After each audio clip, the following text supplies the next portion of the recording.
Now let's say I didn't want to use an image for my background. Let's say I just wanted to use a color.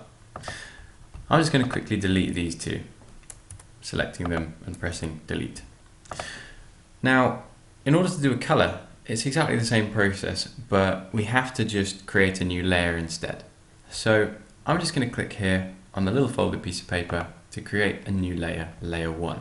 And I'm going to rename that by double clicking and typing color fill. There we go. Now, because it's to do with orcas, I'm actually going to use a blue. So I'm going to click on the top color down here where it says set foreground color. Now I'm going to slide this bar up to one of the blues. So we're over to one of the blues here, and I'm going to check that there, which is okay, that's the one I want, and I'm going to click OK just here. Now what I need to do is go to my fill bucket tool, which is just here. I'm then going to make sure I'm on the color fill layer and fill it in. Next up, what I'm going to have to do is change this color fill layer to linear burn.